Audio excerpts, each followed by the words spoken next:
আমার বন্ধুগণ মুসলমান বারা গভীর মনোযোগ। আল্লাহ তাআলা ইমানদারদেরকে কেমনে সম্মান দান করে বিষয়টা বোঝানোর জন্য আপনাদেরকে সামনের দিকে নিয়ে চলে যেতে চাই। এই ভারত উপমহাদেশের ভেতরে একজন জগৎ বিখ্যাত আল্লাহর ওলি ছিলেন আল্লামা খাজা কুতুবউদ্দিন আলবেক আল কাকি রহমতুল্লাহ আলাইহি।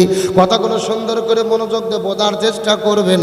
আল্লামা খাজা কুতুবউদ্দিন আলবেক আল কাকি রহমতুল্লাহ আলাইহি যেদিন পৃথিবী থেকে বিদায় নিয়ে চলে যাবেন, তার মৃত্যুর পূর্বে সমস্ত ছাত্রদেরকে ডাক দিয়ে বলে, এ ছাত্ররা তোমরা ভালোভাবে জেনে নাও, আমার মৃত্যুর পরে জানাজার নামাজ পড়ার কোনো দরকার নেই। আমার মৃত্যুর পরে তোমরা বিনা জানাজায় আমার লাশটাকে তোমরা কবরে কাফন করে দিবি। আমার বন্ধুগণ মুসলমান বারা গভীর মনোযোগ। সমস্ত ছাত্ররা কান্না করতে করতে বলে, হুজুর এটা আপনি কেমন কথা বললেন? আপনি তো ভারত উপমহাদেশের মধ্যে জগৎ বিখ্যাত আল্লাহর ওলি, অথচ আপনি বিদায় নিয়ে চলে যাবেন। আপনার মৃত্যুর পরে কেন জানাজার নামাজ পড়তে পারবো না? এর পিছনে কারণটা কি বলেন তো দেখি। এমন সময় খাজা কুতুবউদ্দিন আলবেক ডাক দিয়ে বলে, এ ছাত্র তোমরা ভালোভাবে জানে না, আমার মৃত্যুর পরে তোমরা যদি জানাজার নামাজের ইমামতিত্ব করতে যাও, আমার নামাজের পরে যেই লোকটা জানাজার নামাজের ইমামতিত্ব করবে তার মধ্যে কমপক্ষে 4টে গুণ থাকা লাগবে। এই 4টে গুণের যদি কোনো মানুষ পাওয়া যায়, ওই লোকটা আমার জানাজার নামাজের ভেতরে ইমামতিত্ব করতে পারবে। আর 4টে গুণের যদি লোক পাওয়া না যায়, জানাজার দরকার নাই, বিনা জানাজায় আমার লাশটাকে তোমরা দাফন করে দেবে। আমার বন্ধুগণ মুসলমান ভাইরা গভীর মনোযোগ।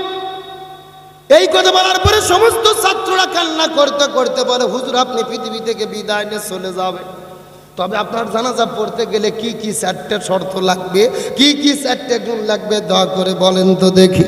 খাজা ডাকতে বলে, আমার মৃত্যুর পরে যেই লোকটা জানাজার নামাজের ইমামতিত্ব করবে তার মধ্যে কমপক্ষে 4টে গুণ থাকা লাগবে। তার মধ্যে প্রথম নম্বর গুণ হলো, যেই লোকটা আমার মৃত্যুর পরে আমার জানাজার নামাজের ইমামতিত্ব করবে এই লোকটা এমন একজন লোক হবে যেই লোকটা 40 বছর ধরে তাকবীরে উলার সঙ্গে জামাতে নামাজ আদায় করেছে। আর একটু জোরে বলুন না সুবহানাল্লাহ। চিৎকার করে বলেন তো দেখি কত বছর? আরো জোরে বল। যেই লোকটা 40 বছর ধরে জামাতে নামাজ আদায় করেছে, আমার নামাজের মধ্যে জানাজার নামাজের মধ্যে ইমামতিত্ব করবে, ওই লোকের মধ্যে 4টে গুণ থাকা লাগবে। প্রথম নম্বর গুণ হলো 40 বছর জামাতে নামাজ আদায় করেছে। আর 2 নম্বর গুণ হলো, সেই লোকটা আমার মৃত্যুর পরে জানাজার নামাজের ইমামতিত্ব করবে, তার মধ্যে 2 নম্বর যেই গুণটা থাকা লাগবে, শুধু 40 বছর ধরে ফরজ নামাজ পড়লে হবে না, 40 বছর ধরে ফরজ নামাজ পড়ার পাশাপাশি গভীর রজনীতে ঘুম থেকে উঠে উঠে উঠে উঠে তাহাজ্জুদের নামাজটাও পড়তে ভুল করে না। 1 নম্বর 40 বছর ধরে ফরজ নামাজগুলো আদায় করেছে, 2 নম্বর 40 বছর ধরে তাহাজ্জুদের নামাজগুলো আদায় করেছে। আর 3 নম্বর গুণ হলো, এই লোকটা যুবক হওয়ার পরে জীবনে কোনোদিন কোনো মহিলার দিকে ইচ্ছা করে তাকাই নাই, যদি তার চোখটা চলে গেছে চক্ষুটা সঙ্গে সঙ্গে ফেরাইয়া নিয়েছে। আর 4 নম্বর গুণ হলো, আমি আপনাদেরকে জিজ্ঞাসা করি বলেন তো দেখি, আসরের ফরজ নামাজ কয় রাকাত? আরো জোরে বলেন। এই 4 রাকাত ফরজের আগে সুন্নাত আছে কয় রাকাত? এই 4 রাকাত সুন্নাত তো পড়া দূরের কথা আমরা অনেকে জানি না। অথচ খাজা ডাকতে বলে, আমার মৃত্যুর পরে যেই লোকটা জানাজার নামাজের ইমামতিত্ব করবে তার মধ্যে 4 নম্বর যেই গুণটা থাকা লাগবে, যেই লোকটা 40 বছর ধরে আসরের 4 রাকাত ফরজের আগে 4 রাকাত সুন্নাতটাও পড়তে ভুল করে না। আমার বন্ধুগণ মুসলমান বারা গভীর মনোযোগ। তাহলে আমি আপনাদেরকে জিজ্ঞাসা করি বলেন তো দেখি, খাজা বিদায় নিয়ে চলে গেছেন, জানাজার জন্য শর্ত আছে কয়টা? আরো জোরে, সাউন্ড নাই। আচ্ছা আপনারা কি রাগ করতেছেন নাকি? মন খারাপ করতেছেন? এই যে আমি বসে আছি একেবারে সোজা, ডান দিকে 1 ভাগ বাম দিকে এক ভাগ। আপনারা মুখ বন্ধ করে থাকেন, আপনারা বলেন তো দেখি খাজার জানাজার জন্য শর্ত আছে কয়টা? আরো জোরে। আপনারা মুখ বন্ধ করে থাকেন, আপনারা বলেন তো দেখি খাজার জানাজার জন্য শর্ত আছে কয়টা? ওরে বাবা, কেরা ভাগ করে দেন, সাউন্ড বাড়তিছে, তার মানে আপনারা আলসামি করতেছেন না। আমার বন্ধুগণ মুসলমান বারা গভীর মনোযোগ, মাত্র কয়েক মিনিট আপনাদের মধ্যে কথা বলবো। ডানে যারা আছেন কথা বলবেন, বামে যারা আছেন কথা বলবেন, মঞ্চে যারা বসে আছেন তারাও কথা বলবেন। সবাই মিলে চিৎকার করে একসঙ্গে বলেন তো দেখি। চতুর্দিকে যারা বসে আছেন তারাও কথা বলবেন, সবাই মিলে চিৎকার করে একসঙ্গে বলেন তো দেখি খাজার জানাজার জন্য শর্ত আছে কয়টা? আরো জোরে। জোর হলো না? খাজা পৃথিবী থেকে বিদায় নিয়ে চলে যাবে, তার মৃত্যুর পরে এই চারটা শর্তের লোক খুঁজে পায় কিনা, জানাজা হয় কি না হয়, এই আলোচনাটা কি শুনতে আপনারা রাজি আছেন? আরো জোরে বলেন রাজি আছেন? আলোচনা চলছে, এ জোরে বলেন চলছে। আমার বন্ধুগণ মুসলমান বারা গভীর মনোযোগ, এই চারটা শর্ত দেওয়ার পরে পরের দিন সকালবেলা খাজা সকালবেলা পৃথিবী থেকে বিদায় নিয়ে চলে গেলেন। খাজার মৃত্যু বরণ হয়ে গেল। কথাগুলো সুন্দর করে বোঝার চেষ্টা করবেন। খাজা পৃথিবী থেকে বিদায় নেওয়ার পরে চতুর্দিক থেকে হাজার হাজার মানুষের এসেছেন তার জানাজার নামাজ পড়ার জন্য। লক্ষ লক্ষ মানুষের আসার পরে তার জানাজার মধ্যে সে চোখের পানি ফেলে কান্না করতেছে। এখন আমি আপনাদেরকে জিজ্ঞাসা করি, বলেন তো দেখি আজকেও পৃথিবীর ভেতরে আলেমেরা বিদায় নিলে মানুষেরা চোখের পানি ফেলে কান্না করে দোয়া করে কি করে না? আরো জোরে বলেন। এ ভারতের মুসলমান গভীর মনোযোগ বোঝার চেষ্টা করবেন। এই যে বাংলাদেশের মধ্যে মাত্র 3 মাস আগে একজন আলেম বিদায় নিয়ে চলে গেলেন, যার নাম হলো আল্লামা দিলওয়ার হোসেন সাইদি রহমতুল্লাহ আলাইহি। কথাগুলো গভীর মনোযোগ দেব, তার চেষ্টা করবে। আল্লামা সাইদি যখন বিদায় নিয়ে চলে গেল, তাম পৃথিবীর ভেতরে হাজার হাজার মানুষেরা চোখের পানি ফেলে কান্না করে দোয়া করেছে। এই ভারতের ভেতরে হাজার হাজার মানুষের আল্লামা সাইদির জন্য কান্না করে দোয়া করেছে। গতকালকে আমি গিয়েছিলাম আসামে, তার আগের দিনে মাহফিল করেছি কুচবিহারে, তার আগের দিনে মাহফিল করেছি দিনাজপুর জেলার ভেতরে। এই যে হুজুর বলতেছে শুধু হাজার হাজার নয়, লক্ষ লক্ষ মানুষেরা, এই ভারতের মানুষেরা আল্লামা সাইদির জন্য চোখের পানি ফেলে ফেলে দোয়া করেছে।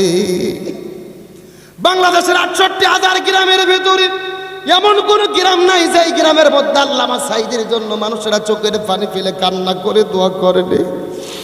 এমন কোন মসজিদ নেই যেই মসজিদের মধ্যে আল্লামা সাইদির জন্য দোয়া হয় নাই। আল্লাহ তাআলা আমাকে সুযোগ দান করেছিল রে, আমি আল্লামা সাইদির জানাজার মধ্যে উপস্থিত হতে পেরেছিলাম। আলহামদুলিল্লাহ।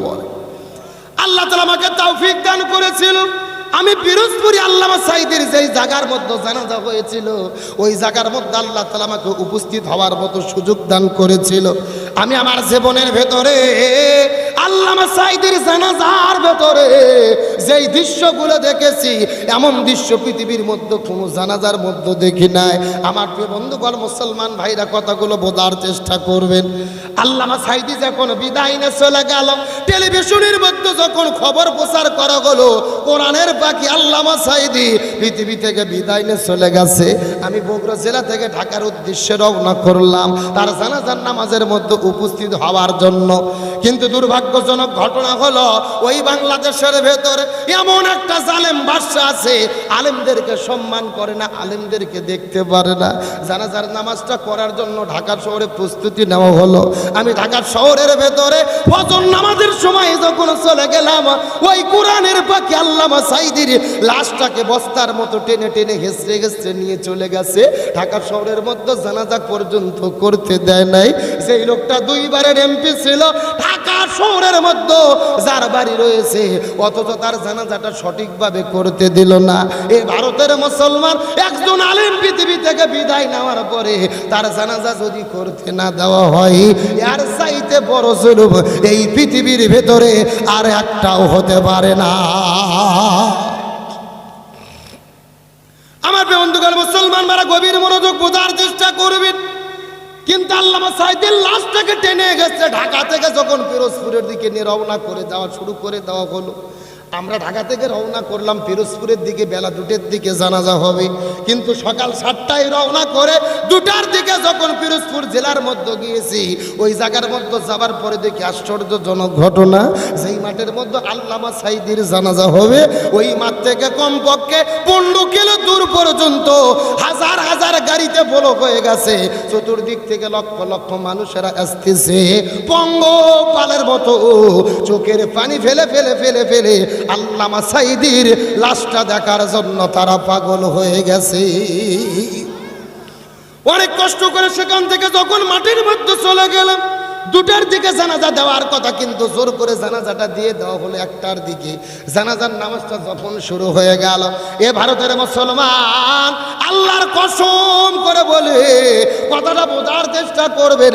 আল্লামা সাঈদীর যখন জানাজাটা শুরু হয়ে গেল, আমি লক্ষ্য করে দেখেছি আমার ছোট এই জীবনের ভেতরে কত মানুষের বাবা মা মারা যায়, চোখের পানি ফেলে কান্না করে না, অথচ আল্লামা সাঈদীর মৃত্যুর পরে জানাজার মধ্যে লক্ষ্য করে দেখেছি ওই লক্ষ লক্ষ মানুষেরা এমন জোরে কান্না করেছে, মনে হচ্ছে হাসরের ময়দানের একটা চিত্র আল্লাহ তাআলা জানাজার ভেতরে ঘটায়া দেশে। চিৎকার করে বলেন আল্লাহু আকবার। আমার বন্ধুগণ মুসলমান বারা গভীর মনোযোগ। ওই আল্লামা সাঈদী যখন বিদায় নিয়ে চলে গেছে, আশ্চর্য হয়ে যাবেন যে এই ঘটনাটা শোনার পরে আল্লামা সাঈদীর বিদায়ের পরে আসমান কান্না করেছে, জমিনটাও কান্না করেছে। আল্লামা সাঈদীর বিদায়ে আসমানও কান্না করেছে, জমিনটাও কান্না করেছে। এখন হয়তো আপনারা প্রশ্ন করবেন, হুজুর আসমান আর জমিন কেমনে কান্না করলো? আপনি একটু ব্যাখ্যা দিয়ে বলেন তো দেখি, গভীর মনোযোগ দিয়ে বোঝার চেষ্টা করবেন। হাদিসের মধ্যে থেকে গবেষণা করে বোঝা যায় আল্লামা সাঈদীর বিদায়ে আসমান কান্না করেছে, আল্লামা সাঈদীর বিদায়ে জমিনটাও কান্না করেছে। তার বাস্তব প্রমাণ হলো ওই আল্লামা সাঈদী যখন বাংলাদেশের মধ্য থেকে বিদায় নিয়ে চলে গেল, বাংলাদেশের 64টা জেলার ভিতরে প্রতিটা জেলার মধ্যে ঝিরি ঝিরি ঝিরি ঝিরি ঝিরি ঝিরি করে বৃষ্টি শুরু হয়ে গেল। পুরো বাংলাদেশের মধ্যে ঝিরি ঝিরি করে বৃষ্টি শুরু হয়ে গেল। আল্লামা সাঈদীর লাশটা যখন কবরের মধ্যে দেবে, তার পূর্ব পর্যন্ত বৃষ্টিটাও ঝিরঝির করে চলতেছিল। আল্লাহর হুকুম ছাড়া কিন্তু কোনো কাজ হয় নাই। আল্লাহর আসমান কান্না করেছে। এই জায়গার মধ্যে শেষ নয় রে মুসলমান। আল্লামা সাঈদীর বিদায়ের পরে মাত্র 9 মিনিট পরে পুরো ঢাকা শহরটা, বাংলাদেশটা ভূমিকম্পে কেঁপে উঠেছে।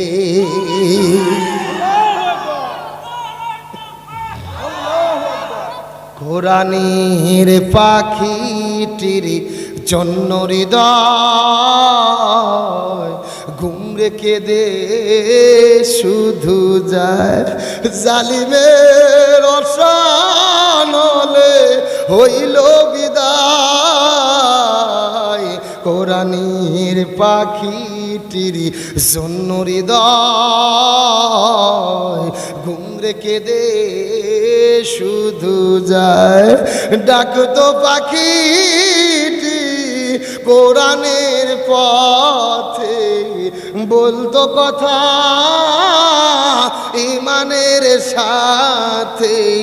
ডাকতো পাখিটি কোরআনের পথে, বলতো কথা ইমানের সাথে। শিরিক বিদাতে করতে বিদায়, ঘুম রেখে দে শুধু যায়। কোরআনের পাখিটির জন্য হৃদয় ঘুম রেখে দে শুধু যায়। চিৎকার করে বলেন তো দিকে আল্লাহু আকবার। ওই কোরআনের পাখিটিকে বিদায় করে দেওয়া হলো, কিন্তু তার জানাজার মধ্যে লক্ষ লক্ষ মানুষ উপস্থিত হয়ে প্রমাণ করেছে আলেমের কোনো দোষ নাই। তার মানে বোঝা গেল আলেমদের চরিত্রকে নষ্ট করা যাবে। আরো জোরে বলেন যাবে। এই যে আমার প্রিয় ভাই আবু মাসুম ভাই, সে নিজে আল্লামা সাঈদীকে নিয়ে গান লিখেছে। সেই গান তিনি নিজে গিয়েছেন, আসার পরে শুনলাম, শুনে আবেগ আপ্লুত হয়ে গেছি। তার বাড়ি হলো ভারতে, জীবন আল্লামা সাঈদীকে সরাসরি দেখেনি, অথচ আল্লামা সাঈদীর আলোচনা শুনে তাকে কতটা ভালোবাসে। সে নিজে ভালোবেসে একটা আল্লামা সাঈদীকে নিয়ে গজল লিখেছে, সে নিজে সেই গজল গেয়েছে। সেই গজল আমি শুনলাম।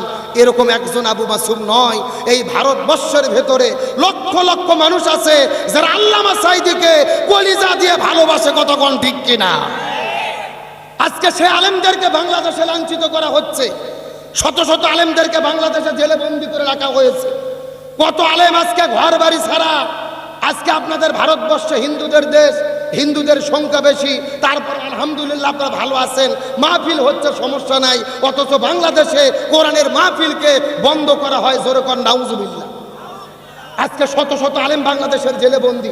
আল্লামা মামুনুল হক, রফিকুল ইসলাম মাদানী, মুফতি আমির হামজা, সবগুলো আলেমদেরকে জেলে বন্দি করে থুয়ে তারা নিজেরা ভোট করতেছে, এমপি হচ্ছে, নায়ক নায়িকা, গায়ক গায়িকা, ক্রিকেটার আছে না নাই?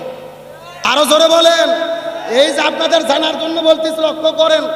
আমি প্রায় 12-13 দিন হলে ভারতে অনেকে জিজ্ঞেস করছে, হুজুর আপনি বাংলাদেশের নাগরিক, ভারতে কেন, আপনি কি ভোট দেবেন না? আমি বলছি, আরে ভাই, বাংলাদেশে ভোট দেওয়া লাগে না, যাদের ভোট তারাই দেয়। কথা কি বুঝেছেন? যাদের ভোট তারাই দেয়। 12টা বাজছে এমন কেন্দ্র, সেখানে কোনো ভোটার নাই। মাঠত কুকুর ঘুরতেছে, বানর ঘুরতেছে, মুরগি ঘুরতেছে, কোনো ভোটার নেই। কথা কি বুঝেছেন? নিজেরা একেবারে ভোট দিয়ে বাস্কর ভরে ফেল দিয়েছে। লক্ষ্য করেন, একটা চাচি গেছে বেলা 2টার দিকে ভোট দিতে, কয়টার দিকে?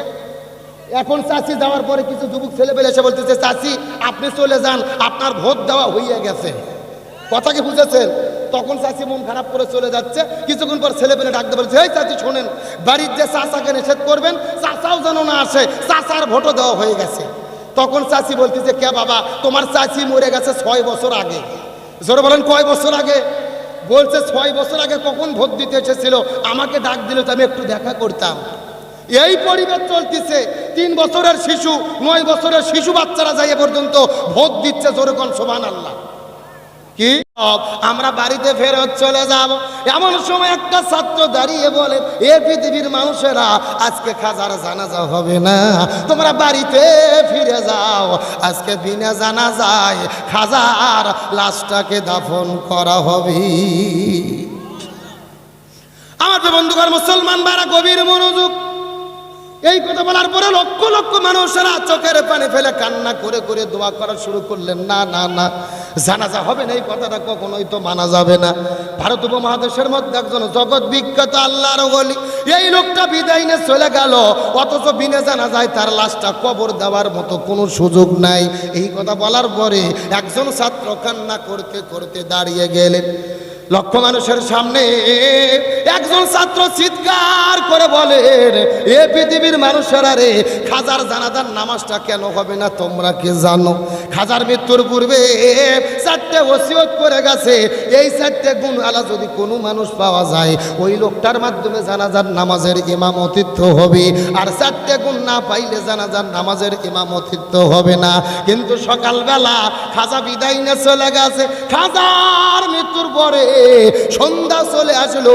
এতক্ষণ পর্যন্ত আমরা খোঁজাখুঁজি করেছি, কিন্তু 4টা শর্তের একজন মানুষ এখন পর্যন্ত আমরা খুঁজে পাই না।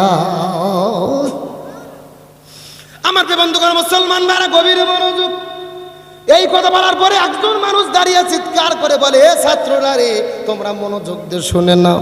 খাজা বিদায় নিয়ে চলে গেছে। 4টা শর্তের মানুষ তোমরা সকাল থেকে খুঁজে পাও নাই। তবে তোমাদেরকে বলতে চাই, একজন দাঁড়ানোর পরে চিৎকার করে লক্ষ মানুষের মধ্যে বলে দাও, খাজার মৃত্যুর জানাজার নামাজের জন্য কি 4টে গুণ লাগবে। এই 4টে গুণের কথা বলে দাও। এই লক্ষ মানুষের ভেতরে একজন মানুষ অন্তত থাকলেও থাকতে। আমার বন্ধুগণ, মুসলমান ভাইরা, গভীর মনোযোগ।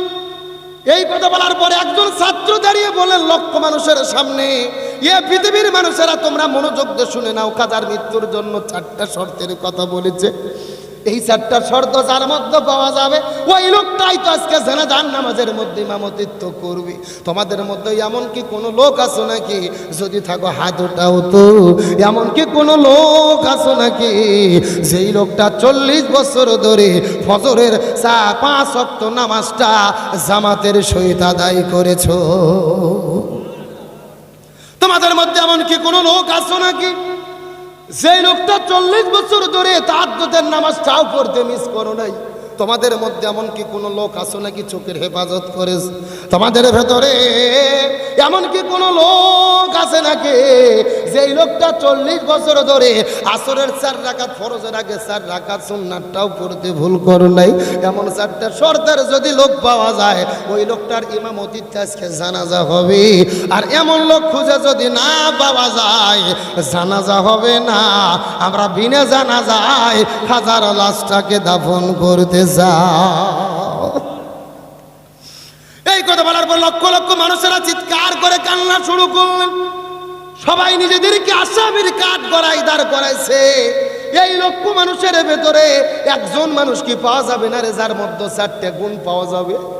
এই লক্ষ মানুষের মধ্যে একজন মানুষকে পাওয়া যাবে না রে যেই মানুষটার মধ্যে 4টা শর্ত পাওয়া যাবে? এই কথা বলে বলে লক্ষ লক্ষ মানুষ চিৎকার করে কান্না করতেছে, লক্ষ লক্ষ মানুষ চিৎকার করে কান্না করতেছে। শেষ পর্যন্ত একটা মানুষ পাওয়া যায় কিনা আর জানাজার নামাজটা হয় কিনা এই আলোচনাটা করতে যদি আর 20 মিনিট লাগে আপনারা কি শুনবেন? কথা বলেন চলবে? চলবে? কথা বলেন চলছে? চলছে? এই হুজুর লেখা না, হুজুর কি খবর? 1 নম্বর। আরে 1 নম্বর লাগবে বুড়ো মানুষের, ছেলে মানুষের কেন? এরা কতদিন সিনেমার হলে যায়? 3 ঘন্টা সিনেমা দেখে যুবকেরা। যদি বলেন কয় ঘন্টা? পেশাব লাগলে ওঠে না, সিপি মেরে বসে থাকে। তো ওখানে যদি বসে থাকা যায় কোরআনের মাহফিল থাকা যাবে না? এই যদি বলেন চেষ্টা করে থাকা যাবে না? তাহলে চিৎকার করে বলেন কয়টা শর্ত? এই 4টে শর্তের লোক পাওয়া যায় কিনা, জানাজা হয় কিনা হয়, আলোচনা অবশ্যই আমাদের জানতে হবে ইনশাআল্লাহ। তবে এখন যদি অনুমতি দেন আমি মহিলাদের জন্য 2 মিনিট কিছু বলবো, রাগ করবেন? আমার বন্ধুগণ মুসলমান বারা গভীর মনোযোগ। তার কারণ হলো মা বোনদের জন্য আলোচনা করা দরকার। তার কারণ হলো ওনারাই দেশের সরকার, ক্ষমতার মধ্যে আসতেছে বারবার, আর পরিবারটা পুড়ে হচ্ছে সারখার। কতক্ষণ ঠিক কিনা? আমার প্রিয় মা বোনেরা কথাগুলো সুন্দর করে বোঝার চেষ্টা করবেন। আমার নবীজি ওই মিরাজের রজনীতে সর্বপ্রথম জান্নাতটা পরিভ্রমণ করার জন্য চলে গেলেন। ওই জান্নাতটা পরিভ্রমণ করার পরে আমার নবীজি সেখান থেকে যখন জান্নামের মধ্যে চলে গেলেন, জান্নামে যাওয়ার পরে আমার নবীজি জান্নাম পরিভ্রমণ করলেন।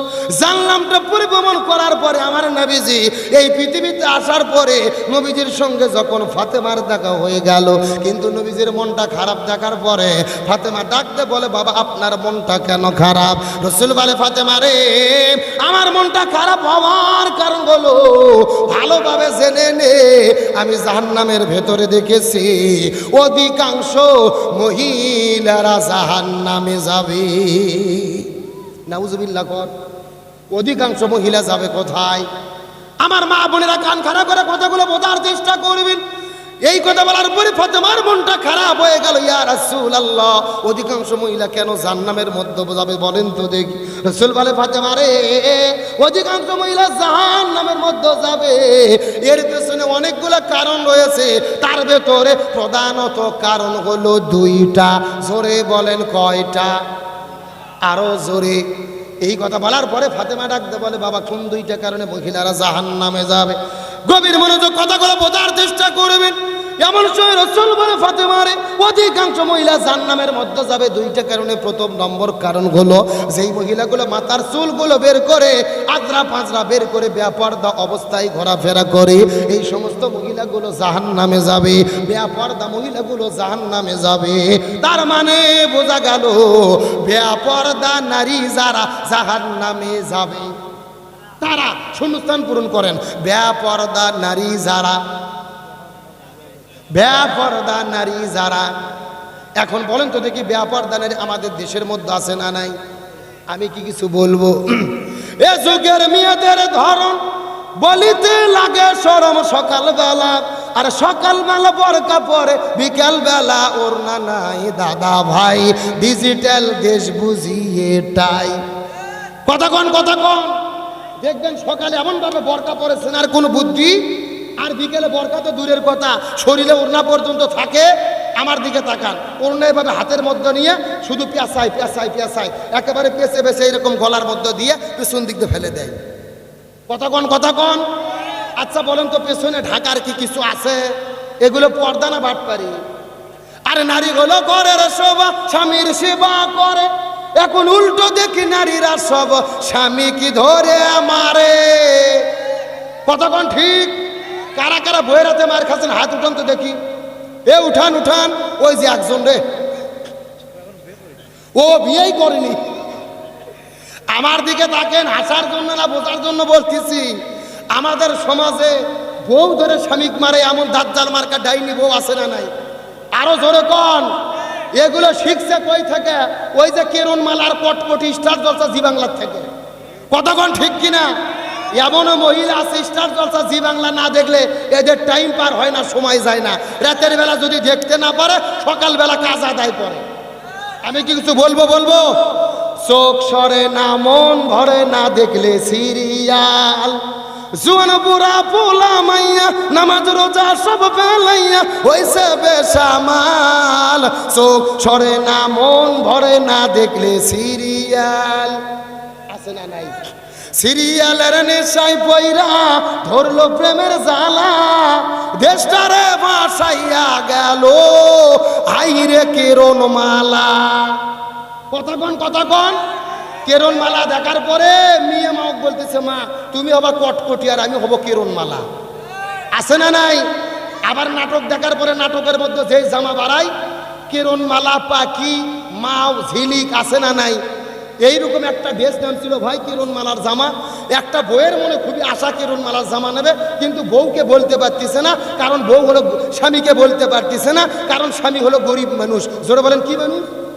এখন স্বামী গরিব মানুষ, টাকা নাই। রাতের বেলা শোয়ার পরে স্বামীর কানে কানে যে গান গাইতেছে, কেরন মালার এত জ্বালা যদি বুঝিতাম, তাইলে কি আর ডিশ চ্যানেলে ছবি দেখিতাম।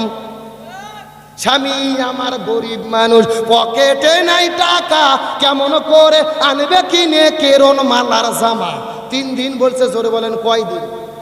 কিন্তু মূর্খ মানুষ তো স্বামী বুঝতে পারেনি। রাতের বেলা বিছানা ছুঁয়ে আছে, কিন্তু থানার ওসি খুবই গরম, বউ খুবই গরম, রাগ করে ফুলে পেট ফুলে তুলছে, মুখ ফুলে তুলছে, কথা বলতেছে না, একেবারে ড্রাম হয়েও কথা বলতেছে না। এখন স্বামী চিন্তা করছে, থানার ওসি যদি গরম হয় থানার তো থাকা যাবে না। আস্তে করে বইয়ের কানে কানে যাইয়া এতিমের মতো বলতেছে, সাথী তুমি রাগ করো না, খোলো তোমার রাখি, তোমার জন্য আনবো কিনে নতুন জামা পাখি। জোরে কন। কি লাভ হবে গো বলো তোমায় দোষী করে, পাখি জামা না পাওয়াতে 7 জন গেল মরি। কয়জন? এই 7 জন মনে হয় জান্নাতের মধ্যে ঘুরে বেড়াচ্ছে। পাখি জামা না পাওয়াতে 7 জন গেল মরি। 17 জন দিল স্বামী তালাক, হলো অন্যের বধূ। আইরে আমার পাখি জামা কি জানি কি মধু। যেই জামাটা লাগবে সবার দিন ধর্মেরই কাজে, সেই জামাটা যায় না পাওয়া অনেক নারীর মাঝে। আইরে নারী পর্দা ছাড়ি সূর্য কাহার পিছে, মনে রেখো এই দুনিয়া একেবারে মিছে।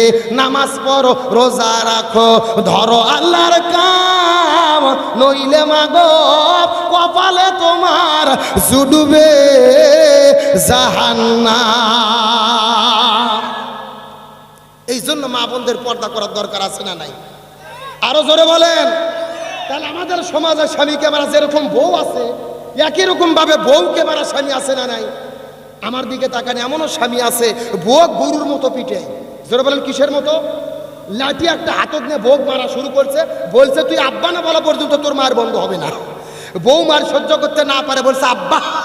পরের দিন ওই শয়তান হুজুরের ফোন দিয়ে বলতেছে, হুজুর বউ তো আব্বা বলছে, ফতুয়া কি? আমি বললাম ফতুয়া পরে, আগে তোর বাটাম ফাটান লাগবে। এ কথা কর না কে? তার কারণ বলেন তো দেখি, বউ কি মারা যাবে? কে বলে মারা যাবে না? বউকে কখন কখন মারা যাবে আমি কি হাদিস থেকে বলবো? জোরে বলেন বলবো? আমার দিকে তাকান, বউকে কখন কখন মারা যাবে? বউ যদি শরীয়ত বিরোধী কাজ করে, ইসলাম বিরোধী কাজ করে, জেনা ব্যভিচার করে, স্বামীর আনুগত্যের বাইরে কাজ করে, তখন বউকে মারা যাবে। এখন মারবেন কোথায় কোথায়? আমার দিকে তাকান। মাথা বাত, মুখ বাত, পেট বাত, পিঠ বাত, কোমর বাত, মাজা বাত, হাঁটুর থেকে শুরু করে নিচ পর্যন্ত। কথা কি বুঝেছেন? আর যেই ভেদ দিয়ে মারবেন, এই ভেদের পরিমাপ হলে 1 বিঘের অর্ধেক। এই ওয়াজ আমি বাংলাদেশের গাইবান্ধা জেলাত করছি। একটা যুবক বলতেছে, হুজুর 1 মুষ্টি ধরবো কি আর মারবো কি? তখন আর একজন বলতেছে, হুজুর ধরার পরে যদি কোনো মতো মাথা বার হয়ে থাকে, ওটা দিয়ে ঘুরতে দেবো হুজুর। এরকম বাটপার আছে না নাই? ও তাও ভোগ মারবে। এখন বলেন তো, ভোগ মারলে কি বউ ঠিক হবে? না, রসুল বলেছেন মহিলাদের সৃষ্টি করা হয়েছে বাম পাথরের বাঁকা হার দিয়ে। জোরে বলেন কি হার? এখন বাঁকা হারত যদি হাতুড়তে মেরে সোজা করতে চান সোজা হবে, ভেঙে মস্কে যাবে। এই জন্য বউকে মেরে নয়, বউকে ভালোবাসা দিয়ে সোনা ময়না কলজে টিয়ে পাখি বলে আপন করা লাগবে। জোরে কোন সুবহানাল্লাহ। মেয়ে মানুষ যা খুশি হয়েছে ভাই, এইরকম হুজুরি তো দরকার। তাহলে চিৎকার করে বলেন, বেপরদা নারী যারা জাহান্নামে যাবে তারা ভুলে গেছে না কাপড়া? এই চাবে বাসা আছে দিকে, এবার সিরাত বসুন দেখি। চিৎকার করে বলেন, বেপরদা নারী যারা। আমার প্রিয় বন্ধুগণ, মুসলমান ভাইরা গভীর মনোযোগ। ফাতেমা ডাকতে বলে, বাবা আপনি বলেছেন দুই প্রকার মহিলারা, অধিকাংশ মহিলারা জাহান্নামের মধ্যে যাবে। দুইটা কারণ, তার মধ্যে প্রথম নম্বর কারণ হলো বেপরদা নারীরা জাহান্নামের মধ্যে যাবে। দুই নম্বর কারণ আপনি একটু দয়া করে বলেন তো দেখ। রাসূল বলে, ফাতেমা রে, যে সমস্ত মহিলাগুলো স্বামীর খেদমত করে না, স্বামীর আনুগত্য করে না, স্বামীর কথা মতো চলে না, স্বামীর হুকুমগুলো মেনে চলে না, এই সমস্ত মহিলাগুলো জাহান্নামে যাবে। তার মানে বোঝা গেল স্বামীর অবাধ্য স্ত্রী যারা জাহান্নামে যাবে। আমার কথা কি বুঝতেছেন না? চিৎকার করে বলেন, বেপরদা নারী যারা, স্বামীর অবাধ্য স্ত্রী যারা। তাহলে এখন চিৎকার করে বলেন তো, পর্দার দরকার আছে না নাই? আমার প্রিয় বন্ধুগণ, মুসলমান ভাইরা গভীর মনোযোগ, কথাগুলো বোঝার চেষ্টা করবেন। এই জন্য রসুল বলেছেন মহিলাদের জন্য 4টা আমল করতে হবে। 1 নম্বর নামাজ, 2 নম্বর রোজা, 3 নম্বর স্বামীর খেদমত, 4 নম্বর পর্দা। এই 4টা আমল করলে আল্লাহ তাদের জন্য 8টা জান্নাতের দরজা খুলে দেবে। আমার নবীজি আসর নামাজ পড়ে যখন বিবি খাদিজার ঘরের মধ্যে গেল, কথাটা সুন্দর করে বোঝার চেষ্টা করবেন। খাদিজা রাদিয়াল্লাহু তাআলা কেমন করে স্বামীর খেদমত করেছে, গভীর মনোযোগটা কথাটা সুন্দর করে বোঝার চেষ্টা করবেন। আমার নবীজি আসর নামাজ পড়ে যখন আস্তে করে বিবি খাদিজার ঘরের মধ্যে গেল, বিবি খাদিজার ঘরের মধ্যে যাওয়ার পরে লক্ষ্য করে দেখে বিবি খাদিজা মাটির মধ্যে গড়াগড়ি দিয়ে কান্না করতেছে। আমার নবীজি কান্না করে দেখে বড় আশ্চর্য হয়ে গেলেন। খাদিজা, তুমি কেন মাটির মধ্যে গড়াগড়ি দিয়ে কান্না করতেছো, বলো তো দেখ। খাদিজা ডাকতে বলেন, ইয়া রাসূলুল্লাহ, আমার কান্না করার কারণ হলো আসর নামাজ পড়ে আমি যখন 2 চোখ বন্ধ করেছি, 2 চোখ বন্ধ করার সাথে সাথে অন্ধকার কবর আমার চোখের সামনে এসে হাজির হয়ে গেছে। চোখ বুঝিলে দুনিয়ায় আন্ধার, কিসের টাকা কিসের বাড়ি কিসের জমিদার, চোখ বুঝিলে দুনিয়ায় আন্ধার। যতক্ষণ চোখ খোলা থাকে মনে হয় গাড়ি আমার, বাড়ি আমার, টাকা আমার, সম্পদ আমার। এ ভারতের মুসলমান কতগুলো বোঝার চেষ্টা করবেন। যতক্ষণ 2 চোখ খোলা থাকে মনে হয় ওই টাকা আমার, ওই গাড়ি আমার, বাড়ি আমার, জমি আমার। আসলে কিছু আমার না রে। 2 চোখ বন্ধ করলে অন্ধকার কবর ছাড়া কিছুই চোখে পড়ে না। খাদিজা বলে, ইয়া রাসূলুল্লাহ, আসর নামাজ পড়ে আমি যখন 2 চোখ বন্ধ করেছি, 2 চোখ বন্ধ করার সাথে সাথে অন্ধকার কবর আমার চোখের সামনে এসে হাজির হয়ে গেছে। রাসূল বলে, খাদিজা রে, তোমার কোনো টেনশন করা লাগবে না। তুমি সর্বপ্রথম ইসলাম ধর্ম গ্রহণ করেছো, তোমার যত সম্পদ ছিল মুসলমানদের জন্য তুমি বিলিয়ে দিয়েছো। আমার আল্লাহ তাআলা তোমার উপরে এত বেশি রাজি খুশি হয়ে গেছে, এই মাত্র জিবরাইল আসার পরে সুসংবাদ দিয়ে গেল, ওরে খাদিজা, মহান আমার আল্লাহ আরশে আজিম থেকে তুমি খাদিজা, তোমাকে সালাম জানায়া দিছে। এই পৃথিবীতে একজন মহিলাকে আল্লাহ সরাসরি সালাম দিয়েছে, তার নাম কি? আরো জোরে বলে। এ ভারতের মুসলমান গভীর মনোযোগ দিয়ে শেষ কথাটা বোঝার চেষ্টা করবেন। এই কথা বলার পরে খাদিজার কান্না তাও বন্ধ হয় না। খাদিজা তাও মাটির মধ্যে গড়াগড়ি দিয়ে কান্না করে। নবী বলে খাদিজা রে তুমি এমন করে মাটির মধ্যে গড়াগড়ি দিয়ে কান্না করতে পারবা? খাদিজা বলে ইয়া রাসূলুল্লাহ, আল্লাহ তাআলা আমাকে সালাম জানাইয়া দিয়েছে, আর কি কোনো সুসংবাদ দিয়েছে নাকি জানতে চায়? রাসূল ডাকতে বলে খাদিজা রে আল্লাহ শুধু তোমাকে সালাম জানাই নাই, আল্লাহ ঘোষণা করেছে তুমি খাদিজা হবে জান্নাতের মেহমান। আর জোরে বলেন না সুবহানাল্লাহ। এই কথা বলার পরেও খাদিজার কান্না বন্ধ হয় না, কান্না বন্ধ হয় না। রাসূল বলে খাদিজা রে তারপরেও কি তুমি কান্নাটাকে বন্ধ করবা না? খাদিজা ডাকতে বলে ইয়া রাসূলুল্লাহ, আমি কান্নাটা বন্ধ করতে পারবো না, ওই কবরের কথা আমার বড় মনে হয়ে গেছে। ওগো নবীজি, আমি পৃথিবী থেকে বিদায় নিয়ে চলে যাব, আমার মৃত্যুর পূর্বে ও নবী আপনার কাছে তিনটা ওসিয়ত করতে যায়, আপনার কাছে তিনটা প্রার্থনা করতে যায়, আপনার কাছে তিনটা নসিহত করতে যায়। রাসূল কান্না করতে করতে ডাকতে বলে খাদিজা রে ইসলাম ধর্ম গ্রহণ করার পরে তোমার যত সম্পদ ছিল মুসলমানদের মধ্যে তুমি বিলিয়ে দিয়েছো, জীবনে আমার কাছে কোনোদিন তুমি কিছু চাও নাই, অথচ আজকে তুমি আমার কাছে তিনটে ওসিয়ত করতে চাও। খাদিজা ডাকতে বলে ইয়া রাসূলুল্লাহ, আপনার কাছে তিনটে ওসিয়ত আছে, তার মধ্যে প্রথম নম্বর ওসিয়ত হলো আমি যখন পৃথিবীর মধ্য থেকে বিদায় নিয়ে চলে যাব, আমার মৃত্যুর পরে দুনিয়ার কোনো দোকান থেকে, দুনিয়ার কোনো বাজার থেকে কাপড়ের কাপড় কিনবেন না, দুনিয়ার কোনো দোকান থেকে কাপড়ের কাপড় কিনবেন না। আপনি নবী আপনার জীবনের ভেতরে তিনটা যুব্বকে হেফাজত করে রেখেছেন, তার মধ্যে প্রথম নম্বর জুব্বা হলো যেই জুব্বা পরিহিত অবস্থায় আপনি গাড়ি ঘিরার মধ্যে গিয়েছিলেন, আল্লাহ সর্বপ্রথম ওহী অবতীর্ণ করেছিল ইকরা বিইসমি রাব্বিকাল্লাযী খলাক। ওই জুব্বাটা সেই দিন খোলার পরে কোনোদিন আপনি আর শরীরের মধ্যে দেন নাই, ওই জুব্বাটা এখন পর্যন্ত আপনি হেফাজত করে রেখেছেন। ওগো নবীজি, ওই জুব্বাটা পরে আমি খাদিজা আমার কাফনের কাপড় পরাইয়া দিবি। প্রথম নম্বর ওসিয়ত, দুনিয়ার কোনো দোকান থেকে আমার কাপড়ের কাপড় কিনবেন না। আপনি নবীজি যে জুব্বাটা সংরক্ষণ করে রেখেছে, যেই জুব্বা পরে গাড়ি হিরায় গিয়েছিলেন, আল্লাহ প্রথম কোরআন অবতীর্ণ করেছিল, ওই জুব্বাটা দিয়ে আমার কাফনের কাপড় পরাইয়া দেবেন। জোরে বলুন না সুবহানাল্লাহ। আমার নবীজি কান্না করতে করতে চোখ দিয়ে পানি বের হয়ে দাড়ি মোবারক ভিজে গেল। আমার নবীজি কান্না করতে করতে বলে খাদিজা তুমি আমার কাছে তিনটে ওসিয়ত করতে চাও, প্রথম নম্বর ওসিয়তটা করলে রে খাদিজা, দুই নম্বর কি ওসিয়ত করতে চাও বলো তো দেখি। খাদিজা ডাকতে বলে ইয়া রাসূলুল্লাহ, আপনার কাছে দুই নম্বর ওসিয়ত হলো আপনি দুনিয়ার কোনো মানুষকে দিয়ে কবরটা খুঁড়ে নেবেন না, আপনি নিজে নিজে আমার কবরটাকে খনন করবেন। কবরটা যখন খনন শেষ হয়ে যাবে, আপনি শরীরের মধ্য থেকে জুব্বা খুলে ফেলবেন, আপনি শরীরের মধ্য থেকে আপনার সমস্ত কাপড় খোলার পরে আপনার শরীরটা ফাঁকা করে খালি শরীর আপনি কবরের মধ্যে শুয়ে পড়বেন। সুবহানাল্লাহ।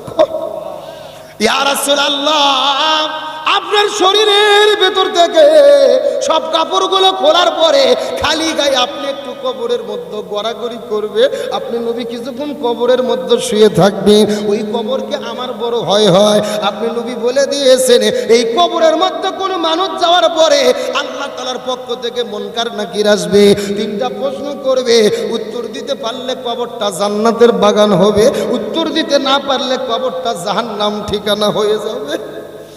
ওই কবরের মধ্যে 99টা বিষাক্ত সাপ ছেড়ে দিবে, ওই সাপগুলো বারবার করে সবল মারবে, কবরের এক পাশের মাটিগুলো আর এক পাশে চলে যাবে। ওগো নবী সহ্য করতে পারবো না, ওই কবর যদি বেয়াদবি করে রক্ষা পাবো না। ওগো নবীজি, আমার মনে হয় আপনি নবী যদি আমার কবরের ভেতরে 10টা মিনিট শুয়ে থাকেন, আপনার শরীরের স্পর্শ যদি লেগে যায়, ওই কবর আর আমার সঙ্গে কখনো বেয়াদবি করবে না। নারায়ে তাকবীর। জন্ম আমার নবীর যুগে হলে কেমন হতো, জন্ম আমার নবীর যুগে দুনয়নে রাসূল পাক দেখিলে কেমন হতো, জন্ম আমার নবীর যুগে হতো জন্ম আমার নবীর যুগে। চিৎকার করে বলেন তো দেখি আল্লাহু আকবার। আমার নবীজি কান্না করতে করতে চোখ থেকে পানি বের হয়ে দাদি মোবারক ভেজা। রাসূল আমার কান্না করতে করতে বলে রে খাদিজা, আমার কাছে তুমি তিনটা ওসিয়ত করতে চেয়েছো, 2 নম্বর ওসিয়ত হয়ে গেল, 3 নম্বর তুমি কি ওসিয়ত করতে চাও বলো তো দেখি। খাদিজা ডাকতে বলে ইয়া রাসূলুল্লাহ, আপনার কাছে 3 নম্বর ওসিয়ত হলো আপনি নবী আমার লাশটাকে ওই কবরের মধ্যে দেওয়ার পরে খবরদার কবর ছেড়ে যাবেন না। আল্লাহু আকবার। আপনি নবী আমার কবরের পাশে দীর্ঘক্ষণ ধরে অপেক্ষা করবেন। ওই মুনকার নাকির আমার কবরের মধ্যে আসার পরে আমার কাছে যখন 3টা প্রশ্ন করবে, এই 3টা প্রশ্নের উত্তর যদি আমি দিতে না পারি, ওগো নবীজি আপনি কথা দেন আমার পক্ষ থেকে আপনি 3টা প্রশ্নের জবাব দিয়ে দেবে। এই কথা বলার পরে নবীজি দীর্ঘক্ষণ কান্না করার পরে চোখের কান্নার পানিগুলো খুলে ফেললেন। আস্তে করে খাদিজার হাতটা হাতের মধ্যে নেওয়ার পরে খাদিজাকে ডাকতে বলে, খাদিজা রে আমি কথা দিলাম আমার আগে যদি তোমার মৃত্যু হয় আমি তোমার 3টা চাওয়াই পূর্ণ করার চেষ্টা করব। আমি নবী না চিনিলাম কি ভুল করিলাম, ভস্মে ঢালিলাম ঘি, মানুষ হইয়া জন্ম লইয়া মানুষের করিলাম কি, আমি মানুষ হইয়া জন্ম লইয়া মানুষের করিলাম কি। আমার নবীজি কান্না করতে করতে খাদিজার হাতে কথা দিলেন, খাদিজা আমার আগে যদি তোমার মৃত্যু হয় ওরে খাদিজা তোমাকে কথা দিয়ে দিলাম এই 3টা চাওয়াই পূর্ণ করার চেষ্টা করব। খাদিজা বিদায় নিয়ে চলে যাবে, নবী 3টা চাওয়া পূর্ণ করে কিনা আলোচনাটা করতে যদি আর 10 মিনিট লাগে আপনারা কি কষ্ট পাবেন? আলোচনা কি চলবে? আরো জোরে বল। আমার বন্ধুগণ মুসলমান মারা গভীর মনোযোগ। এই জায়গার মধ্যে রাখার পরে আবার আমি আপনাদেরকে নিয়ে ফিরে চলে যেতে চাই খাজার জানাজার ভেতরে। 4টা শর্ত ব্যাগরে একজন মানুষ জানাজার মধ্যে পাওয়া যাচ্ছে না। গভীর মনোযোগ, কথাগুলো সুন্দর করে বোঝার চেষ্টা করবেন। মাগরিবের নামাজ পার হয়ে যায় জানাজা হয় না, আসর নামাজ পার হয়ে গেছে জানাজা হয় না, এশার নামাজ পার হয়ে গেছে তারপরে খাজার জানাজা হয় না। আস্তে করে যখন রাতের 9টা 10টা বেজে গেল, 4জন ছাত্র বের হওয়ার পরে আস্তে করে খাজার কাছে যাওয়ার পরে ওই খাজার খাটুনিটা ধরার পরে যখন কাঁধের উপরে রেখেছে, এই খাটুনিটা আস্তে করে যখন কবরের দিকে নিয়ে চলে যাবে, এমন সময় লক্ষ্য করে দেখা যায় ওই গভীর জনের ভিতরে দূর থেকে কে যেন ডাকতে বলে, পৃথিবীর মানুষেরা রে তোমরা খাজার লাশটা নিয়ে যেও না, খাজার জানাজার ভেতরে খাজার জানাজার ইমামতিত্বটা আজকে আমি করাতে চাই। আর একটু জোরে বলুন না। এই কথা বলার পরে চতুর্দিক থেকে লক্ষ লক্ষ মানুষ বড় আশ্চর্য হয়ে গেল। ওই মানুষটা কোন মানুষ? যেই মানুষটা 40 বছর ধরে জামাতে নামাজ আদায় করেছে, 40 বছর ধরে তাহাজ্জুদের নামাজটাও পড়েছে, যেই লোকটা নিজের চক্ষুটাকে হেফাজত করেছে, আসরের আগে 4 রাকাত সুন্নাতটাও পড়তে ভুল করে নাই। কথাগুলো গভীর মনোযোগ দিয়ে বোঝার চেষ্টা করবেন। ওই লোকটা কান্না করতে করতে এক দৌড়ে খাজার খাটুনির কাছে চলে গেল। খাজার খাটুনির কাছে যাওয়ার পরে খাটুনিটা ধরে কান্না করতে করতে ডাকতে বলে, খাজা রে তুমি বিদায় নিয়ে চলে গেলে, অথচ আমার জীবনের তুমি এত বড় ক্ষতি কেন করে গেলে? খাজা তুমি পৃথিবী থেকে বিদায় নিয়ে চলে গেলে, অথচ আমার জীবনের এত বড় ক্ষতি তুমি কেন করে গেলে? আমি 4টা আমল করেছি, এই দুনিয়ার কোনো মানুষে জানে না। আমি 4টা আমল গোপন গোপনে করেছি, আমার স্ত্রী সন্তান জানে না, পাড়া প্রতিবেশী জানে না, আত্মীয় স্বজন জানে না। এই 4টা আমল আমি একমাত্র গোপনে গোপনে করেছি আল্লাহর সন্তুষ্টির জন্য। চিৎকার করে বলেন আল্লাহু আকবার।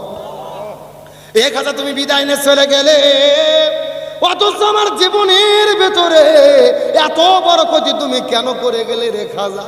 আগামীকালকের সকালবেলা এই লক্ষ মানুষের সঙ্গে যখন আমার দেখা হবে, এই লক্ষ মানুষের আমার প্রশংসা করে বলতে থাকবে, এই পৃথিবীর ভেতরে কেউ তো পাস করতে পারেনি, একমাত্র তুমি তো পাস করতে পেরেছো, তুমি তো সেরা। কেউ তো 4টা গুণ অর্জন করতে পারলো না, তুমি অর্জন করতে পেরেছো। এই কথা বলে লক্ষ মানুষ আমার প্রশংসা করবে। আর মানুষ যদি প্রশংসা করা শুরু করে, শয়তান তো বসে থাকবে না। শয়তান আমার মনের মধ্যে কুমন্ত্রণা দেবে, শয়তান বুঝানোর চেষ্টা করবে এই পৃথিবীর মধ্যে কেউ সেরা হতে পারেনি, তুমি সেরা হতে পেরেছো। এইরকম ভাবে শয়তান যখন কুমন্ত্রণা দেবে, আমার মনের মধ্যে যদি বিন্দু মাত্র অহংকার তৈরি হয়, আমার নবীজি বলে গেছে এই পৃথিবীর মধ্যে কেউ আমল করার পরে বিন্দু মাত্র যদি অহংকার করে, ওই অহংকার করার কারণে আল্লাহ তাদের আমল নামাগুলোকে ধ্বংস করে দেয়। এক হাজার তুমি বিদায় না চলে গেলে, কিন্তু তুমি কেন 4টার কথা বলে, এই 4টা মুড়ের কথা তুমি কেন প্রকাশ করে গেলে? এই বলে কান্না করতে করতে লোকটা যখন জানাজা পড়ার জন্য জানাজার নামাজের জায়গায় দাঁড়িয়ে গেছে, চতুর্দিকে লক্ষ লক্ষ মানুষেরা চোখের পানি ফেলে কান্না করে দোয়া করে। ডান দিকে সালাম ফেরলেন, বাম দিকে সালাম ফেরলেন। সালাম শেষ হওয়ার মাধ্যমে খাজার জানাজার নামাজটা শেষ হয়ে গেল। কিন্তু নামাজ শেষ হওয়ার পরে অলৌকিক ঘটনা ঘটে গেল। খাজার লাশটা কবরের মধ্যে ঢুকাবে, খাজার লাশের কাছে কেউ যায় না, দৌড়ে দৌড়ে মানুষটির কাছে যায়। ওই মানুষটি কোন মানুষ রে, যেই মানুষটা 4টে গুণ অর্জন করতে পেরেছে। লক্ষ লক্ষ মানুষেরা মানুষটির কাছে চলে যায়। ওই মানুষ কোন মানুষটা, যার পরিচয় ওই লক্ষ মানুষ জানতে চায়। আপনারা জানতে চান কি চান না? চান কি চান না? আমার প্রিয় বন্ধুগণ, মুসলমান ভাইরা গভীর মনোযোগ বোঝার চেষ্টা করবেন। ওই লক্ষ লক্ষ মানুষেরা ওই দৌড়াইতে দৌড়াইতে আস্তে করে যখন ওই মানুষটির কাছে চলে গেছে, ওই মানুষটির কাছে যাওয়ার পর আশ্চর্যজনক ঘটনা ঘটে গেল। ওই মানুষের কাছে যাওয়ার পরে লক্ষ্য করে দেখে, যেই মানুষটা জানাজার নামাজের মধ্যে ইমামতিত্ব করেছে, ওই লোকটা দুনিয়ার বড় কোনো মুফতি নয়, ওই লোকটা দুনিয়ার বড় কোনো মুহাদ্দিস নয়, ওই লোকটা দুনিয়ার বড় কোনো হুজুর নয়, ওই লোকটা দুনিয়ার বড় কোনো ফকি নয়। ওই লোকটার পরিচয় হলো যিনি দিল্লির সালতানাতের রাষ্ট্রপতি খাজা শামসুদ্দিন আলতামাশ রহমতুল্লাহ আলাইহি। চিৎকার করে বলুন না সুবহানাল্লাহ। এ ভারতের মুসলমান, শেষ কথাগুলো কানের মধ্যে ঢুকানোর চেষ্টা করেন। যেই মানুষটা দিল্লির রাষ্ট্রপতি ছিল, ওই দিল্লিটা কিন্তু সাধারণ কোনো দিল্লি ছিল না। সেই সময় ভারত, পাকিস্তান, মায়ানমার, নেপাল, ভুটান, শ্রীলঙ্কা, বাংলাদেশ সব কিছু মিলেছিল ভারতীয় উপমহাদেশ। আর ভারত উপমহাদেশের ভেতরে যেই রাজধানীর নাম ছিল দিল্লি, ওই দিল্লি রাষ্ট্রপতি ছিল খাজা শামসুদ্দিন আলতামাশ রহমতুল্লাহ আলাইহি। এই লোকটা 40 বছর ধরে জামাতে নামাজ আদায় করেছে। এই লোকটা 4টে গুণ অর্জন করার পরে নামাজ পড়ার জন্য নামাজের কাতারে দাঁড়িয়ে গেছে। এ ভারতের মুসলমানেরা, এই আলোচনাটা আপনাদের মধ্যে কেন করলাম? এমনিতেই করি নাই। এই আলোচনার মাধ্যমে একটা শিক্ষা আপনাদেরকে দিতে চাই। একটা দিল্লির রাষ্ট্রপতি হওয়ার পরে যদি 40 বছর জামাতে নামাজ পড়তে পারে, আমরা কেন পারবো না? ও যদি 40 বছর তাহাজ্জুদ পড়তে পারে, আমরা কেন পারবো না? ও যদি নিজের চোখকে হেফাজত করতে পারে, আমরা কেন পারবো না? ও যদি আসরের আগে 40 বছর সুন্নাত পড়তে পারে, আমরা কেন পারবো না? এত ব্যস্ততার ভেতরে ওই দিল্লির রাষ্ট্রপতি এই আমলগুলো করেছে। এ ভারতের মুসলমান, আর 2টা মিনিট আপনাদের জরুরি কথা বলবো, কান খাড়া করে কানের মধ্যে ভালো করে ঢোকানোর চেষ্টা করবেন। এই যে আমার ডান পাশে বসে আছেন আবু মাসুম ভাই, বাম পাশে বসে আছে হাফেজ রাকিবুল ইসলাম ভাই। অত্যন্ত কষ্ট করে, মেহনত করে, লক্ষ লক্ষ টাকা খরচ করে মাহফিলের আয়োজন করেছে। এই মাহফিল করে কি লাভ হবে? বাংলাদেশ থেকে হুজুর ভাড়া করে এনে লক্ষ টাকা হাদিয়া দিয়ে আলোচনা শুনে কি হবে? যদি আমাদের জীবনের পরিবর্তন না হয়, যদি আমাদের আমলের পরিবর্তন না হয়, যদি আমাদের ইমানের পরিবর্তন না হয়। গভীর মনোযোগটা কতগুলো সুন্দর করে বোঝার চেষ্টা করবেন। একদিন কিন্তু আমাদেরকে বিদায় নিয়ে চলে যেতে হবে। কারুবা বাবা পৃথিবী থেকে বিদায় নিয়ে চলে গেছে, কারুবা দাদা পৃথিবী থেকে বিদায় নিয়ে চলে গেছে, কারুবা সন্তান পৃথিবী থেকে বিদায় নিয়ে চলে গেছে। আল্লাহ আমাদেরকে জীবনকে সৃষ্টি করেছেন পরীক্ষার জন্য। আল্লাহ কোরআনের মধ্যে বলে, আল্লাযী খালাকাল মাউতা ওয়াল হায়াতা লিয়াবলুয়াকুম আইয়ুকুম আহসানু আমালা। আমি তোমাদের জীবনকে সৃষ্টি করে দিয়েছি পরীক্ষা করার জন্য, কারা কারা ভালো ভালো পরীক্ষা করতে পারো। ওই অন্ধকার কবরে যাওয়ার আগে আমাদেরকে আমল করতে হবে, আমলের পরীক্ষায় পাস করতে হবে। তার কারণ হলো একটা দৃষ্টান্ত দিয়ে আপনাদের মধ্য থেকে বিদায় নিয়ে চলে যাব। আমার নবীজির মেয়ে ফাতেমা যেদিন পৃথিবী থেকে বিদায় নিয়ে চলে যাবেন, আমার নবীজির মা মিয়া ফাতেমা যেদিন পৃথিবী থেকে বিদায় নিয়ে চলে যাবে, নবীর মিয়া ফাতেমা যেদিন বিদায় নিয়ে চলে যাবে, আস্তে করে ঘরের মধ্যে নিজে নিজেই তিনি শেষ গোসল করেছেন। ঘরটাকে সুন্দর করে সাজুগুজু করে দেওয়ার পরে নবীজির মৃত্যুর 1 নয় 2 নয় 6 মাস পরে নিজে সুন্দর করে ঘরটাকে সাজুগুজু করেছে। নিজে সুন্দর করে সাজুগুজু করে কাপড় পরাইয়া হাসান হোসেনকে কাপড় পরে দিয়ে নিজে সুন্দরী সেজে ফাতেমা ঘরের মধ্যে বসে আছে। হযরত আলী রাদিয়াল্লাহু তাআলা আসার পরে ফাতেমাকে দেখার পরে হাসা শুরু করলেন। হযরত আলী রাদিয়াল্লাহু তাআলা মুস্কি মুস্কি হাসা শুরু করলেন। ফাতেমা ডাক দিয়ে বলে, আলী রে, এমন করে তুমি মুস্কি মুস্কি হাসবা না। আর কোনোদিন সুন্দর করে ঘরটাকে সাজাইতে পারবো না, আর কোনোদিন সুন্দর করে সাজুগুজু করতে পারবো না, আর কোনোদিন সুন্দর করে হাসান হোসেনকে সাজাইতে পারবো না রে। তার কারণ হলো আজকে গভীর রজনীতে ফাতেমার বিদায় হবে। এই কথা বলার পরে ফাতেমা কান্না, হযরত আলী রাদিয়াল্লাহু তাআলা কান্না করতে করতে মাটির মধ্যে পড়ে গেল। ফাতেমা রাদিয়াল্লাহু তাআলা ডাকতে বলে, আলী, কান্না করে কোনো লাভ হবে না, আল্লাহ তাআলা যে হুকুম করবেন হুকুম অনুযায়ী কাজ হবে। ওরে আলী রে, বরং আমি পৃথিবীর মধ্য থেকে বিদায় নিয়ে চলে যাব। আমার মৃত্যুর পূর্বে তোমার কাছে 3টে ওসিয়ত আছে। আলী, তোমার কাছে প্রথম নম্বর ওসিয়ত হলো, আমি যখন গভীর রজনীতে বিদায় নিয়ে চলে যাব, আমার মৃত্যুর পরে আমার মৃত্যুর খবর দুনিয়ার কোনো মানুষের কাছে দেবে না। তুমি আমার স্বামী হও, তোমার নিকট যদি কোনো বন্ধু থাকে বন্ধুর মাধ্যমে কবরটা খনন করে নেবে। আর 3 নম্বর চাওয়া হলো, এই গভীর রজনীতে আমার লাশটাকে তুমি কবরের মধ্যে দাফন করে দে। এই কথা বলার পরে হযরত আলী রাদিয়াল্লাহু তাআলা ঘর থেকে বের হওয়ার পরে আস্তে করে আবু যরের ঘরের দরজায় যাওয়ার পরে বিষাক্ত সাপ সবল তুললে যেই রকম ফোঁস ফোঁস ফোঁস ফোঁস শব্দ হয়, আলী রাদিয়াল্লাহু তাআলা ওই হযরত আবু যরের ঘরের দরজায় গিয়ে ফোঁপায় ফোঁপায় কান্না শুরু করলেন। হযরত আবু যর ডাকতে বলে, আলী, তোমাকে কত জিহাদের ময়দানে দেখেছি, কোনোদিন তো তুমি এমন করে ফোঁপায় ফোঁপায় কান্না করো নাই, আজকে তুমি কেন ফোঁপায় ফোঁপায় কান্না করো জানতে চাই। আলী ডাক দিল, আবু যর রে, আমার কান্না করার কারণ হলো আজকে গভীর রজনীতে হাসান হোসাইন তার মাকে হারাবি। এই কথা বলার পরে আবু যর বলে, সহ্য করা যায় না, মেনে নেওয়া যায় না। তার কারণ হলো নবী যেদিন পৃথিবী থেকে বিদায় নিয়ে চলে গেছে, হাসান হোসেন শুধু পাগলের মতো নানা নানা বলে ডাকতে থাকে। একদিন আবু বকর ডাকতে বলে, সাবিরা রে, হাসান হোসেনকে তোমরা নবীর রওজা দেখাই দিও না। হাসান হোসেন বড় পাগল হয়ে গেছে। তার কারণ হলো হাসান হোসেন নবীর রওজার কাছে গিয়ে একবার যদি নানা নানা বলে ডাক দেয়, আমার নবীজি ওই রওজার ভেতরে আর ঘুমায়া থাকতে পারবে না। ইসলামের আলো জ্বালায়া দিয়া নবী শুয়ে আসেন সোনার মদিনায়। সবাই ইসলামের পতাকা উড়ায়া দিয়া নবী শুয়ে আসেন সোনার মদিনায়। হযরত আলী রাদিয়াল্লাহু তাআলা কান্না করতে করতে ডাকতে বলে, আবু যর রে, সহ্য করা যায় না, মেনে নেওয়া যায় না বলে কোনো লাভ নেই। ফাতেমা তো পৃথিবী থেকে বিদায় নিয়ে চলে যাবে, তোমার কাছে একটা খবর দেওয়ার জন্য এসেছি রে আলী। আবু যর, তুমি জান্নাতুল বাকির পূর্ব কোণায় চলে যাও। ওই জান্নাতুল বাকির পূর্ব কোণার ভেতরে ফাতেমার জন্য একটা কবর খোঁড়া শুরু করো।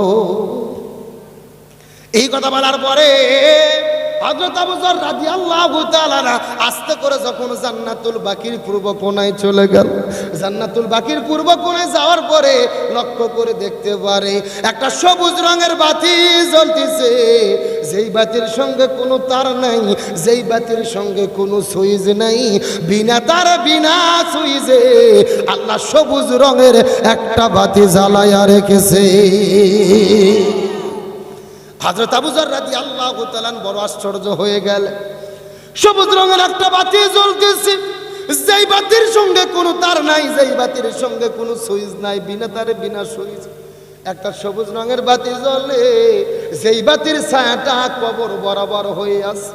হযরত আবু যর ওই কবর বরাবর ছায়ার কাছে যাওয়ার পরে আস্তে করে কোদালটা নিয়ে যখন কবর খোঁড়া শুরু করল, কবর খুঁড়তে খুঁড়তে কবরকে ডাকতে বলে, কবর রে, খবরদার খবরদার তুই বেয়াদবি করবে না।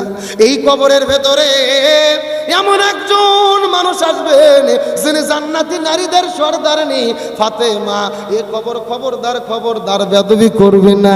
এই কবরের ভেতরে এমন একজন মানুষ আসবে যিনি জান্নাতি যুবকদের সর্দার হাসান হোসেনের মা ফাতেমা। এ কবর খবরদার খবরদার বেয়াদবি করবে না।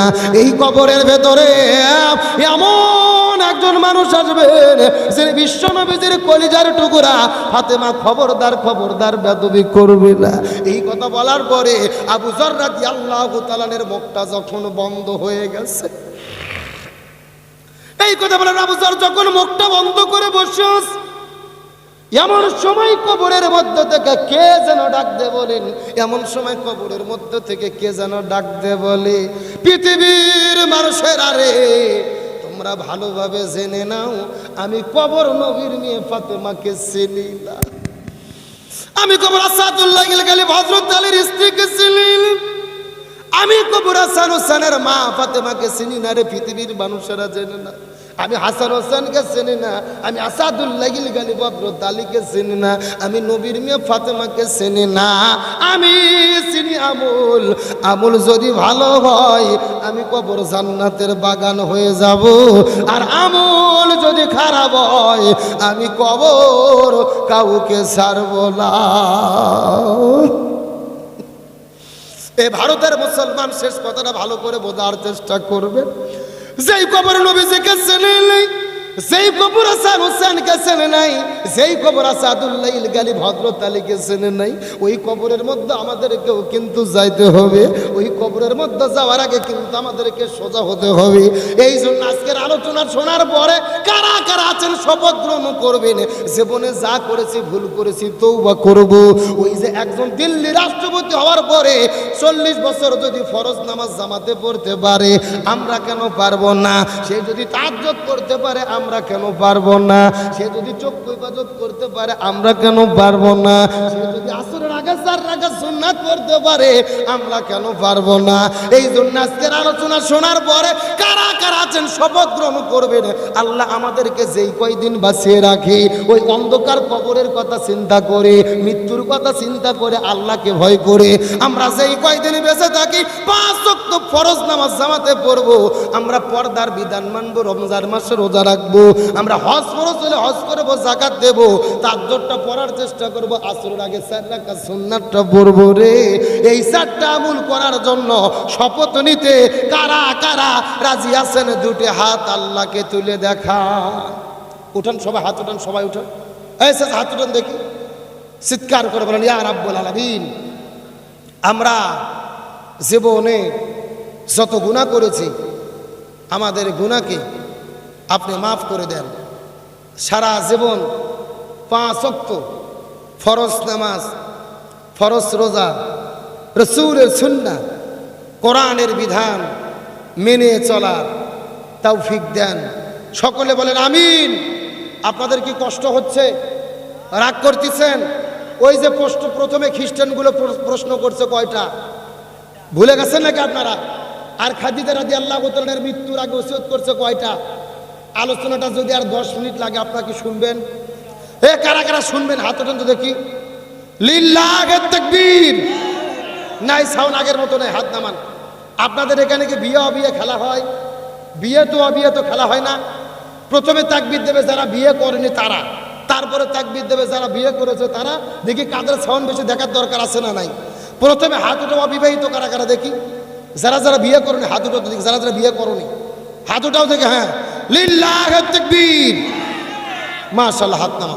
এখন যারা যারা বিয়ে করেছেন বাবাজিরা মুরব্বীরা হাত উঠান তো দেখি, যারা যারা বিয়ে করেছেন, যারা যারা বিয়ে করেছেন হাত উঠান। লিল্লাহি তাকবীর। দেখেন আপনাদের সংখ্যা বেশি তাও সাউন্ড হয়নি, যুবকদের সংখ্যা কম তার সাউন্ড বেশি। কে রে কে? হ্যাঁ, আমার দিকে লক্ষ্য করেন। এখন বিয়ে বা বিয়ে সবাই মিলে সেটা যদি একটা তাকবীর দেয় সাউন্ড কম হবে না বেশি হবে? সবাই মিলে একসঙ্গে তাকবীর দেবে, হাত উঠান তো দেখি সবাই। কেউ হাত রাখবে না, সবাই হাত উঠান দেখি। সবাই হাতগুলো একটু নাড়ান তো, নাড়ান, ঘুম সেরকম নাড়ান। আলহামদুলিল্লাহ করে হাতগুলো মুষ্টি করেন, মুষ্টি। হ্যাঁ, লিল্লাহি তাকবীর। আল কোরআনের আলো, আল হাদিসের আলো, লিল্লাহি তাকবীর। আল্লাহ কবুল করুক, বলেন আমিন। দেখেন আলহামদুলিল্লাহ, আমি যখন ওয়াজ করা শুরু করছি একেবারে মোটামুটি প্রায় কত হচ্ছে, প্রায় 2.5 ঘন্টা হয়ে গেছে। মানে 9:30টার আগে উঠছি, 9:30টায়, প্রায় 2 ঘন্টা পার হয়ে গেছে আলোচনা, 2.5 ঘন্টার কাছাকাছি।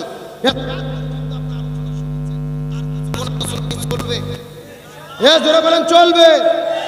তাহলে কোনো ওটাউটি করা যাবে? এই যে দেখেন বিভিন্ন জায়গায় আপনারা বসে আছেন, সব মানুষগুলো যদি এক জায়গায় থাকতেন ভালো হতো। ভাই কি স্লিপ দিচ্ছেন দেখি তো, কি লেখা আছে এখানে? বাংলাদেশের ভোট। আমার দিকে লক্ষ্য করেন আমার ভাইরা। আসসালামু আলাইকুম হুজুর, বাংলাদেশের ভোট কেমন হলো? সে তো বলছি। এমপি হয়ে থাপ্পড় সাকিব আল হাসান, মমতাজ মাহিয়া, বর্তমান অবস্থা কেমন? বাংলাদেশের স্কুলের বইয়ের ভেতর দুর্গা পূজার ছবি, এই বিষয়ে কিছু বলবেন। মারাত্মক কিছু কথা এখানে তারা লিখে দিয়েছেন। প্রথম নম্বর বিষয় তারা লিখে দিয়েছেন, বাংলাদেশের একজন হিট নায়িকা আছে মাহিয়া মাহি। কি নাম বললাম? যুবকেরা কও না, নাম কি? মাহিয়া মাহি ট্রাক মার্কা দাঁড়াইছিল নির্বাচনে এমপি পদে, একেবারে ট্রাক নিয়ে নদীর মধ্যে ভাইসা চলে গেছে। কথা কি বুঝেছেন? মানে তার ট্রাক ফেল করে গেছে। অন্তত 30টি কেন্দ্রে একটা ভোটও পায়নি। এক একটা কেন্দ্রে 20,000, 15,000, 8,000 করে ভোট, একটা ভোটও পায়নি। তাহলে চিন্তা করে কেমন জনপ্রিয় প্রার্থী আর নায়িকা, এর লজ্জা থাকা দরকার। কতক্ষণ ঠিক কিনা? কিন্তু বাংলাদেশে একটা কথা আছে, কুকুরের ল্যাস মরার আগে সোজা হয় না। ও যে এমপি হতে পারেনি, তাও আর এখন পর্যন্ত তেজ কমেনি। ও বলতেছে আমরা মিছিল মিটিল সমাবেশ করেই যাব, একেবারে মেকআপ করে নাচানাচি শুরু করছে।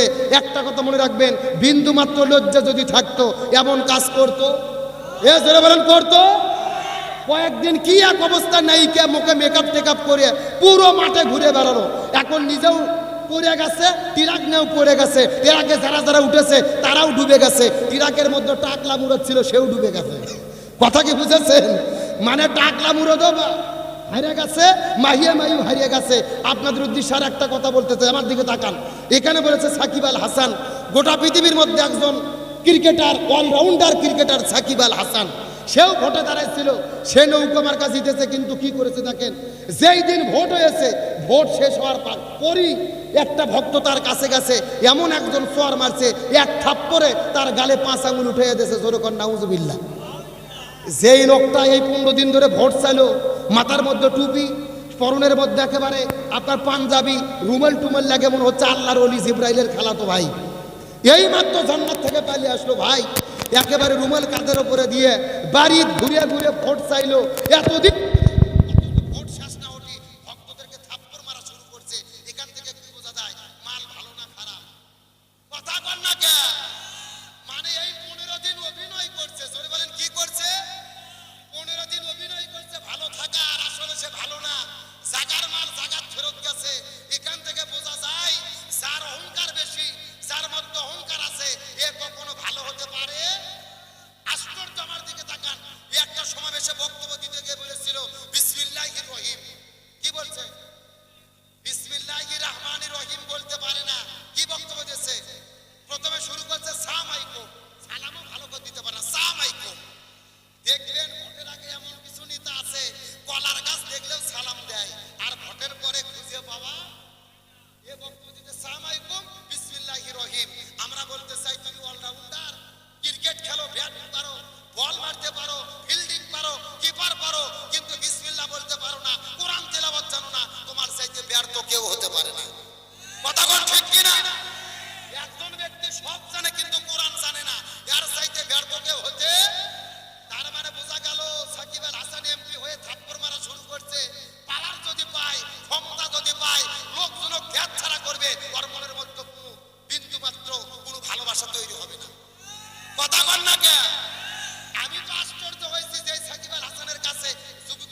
করছে, দিনেও ঘোরে রাতেও ঘোরে। ভোটের আগে মানুষ যেই রকম ব্যবহার করে ভাই, এই রকম ব্যবহার যদি ভোটের পরে 5 বছর করতো সবাই আল্লাহর ওলি হয়ে যেত। কতক্ষণ ঠিক কিনা? কিন্তু ভোটের আগে যেই ব্যবহার করে, ক্ষমতা পাওয়ার পরে এই রকম ব্যবহার করে। একটা তথ্য আপনাদেরকে দেই, বাংলাদেশের একজন ইসলাম বিদ্বেষী ছিল হাসানুল হক ইনু, নাস্তিক। এই লোকটা ইসলামের বিরুদ্ধে কথা বলতো, মুসলমানদের বিরুদ্ধে কথা বলতো। সেও নৌকা মার্কায় এমপিতে দাঁড়াইছে, কিন্তু নৌকা নিয়ে ডুবে চলে গেছে। কথা কি বুঝেছেন? নৌকাকে ডুবাইয়া ছাড়ছে। শোনেন, একটা মেম্বার হওয়ার তার যোগ্যতা নাই, নৌকার মধ্যে উঠে গত 2-3 ট্রামে এমপি হয়ে, মন্ত্রী হয়ে ইসলামের বিরুদ্ধে কথা বলেছে, কোরআনের বিরুদ্ধে কথা বলেছে, ইসলামকে কাটতে চাইছে। এখান থেকে বোঝা গেছে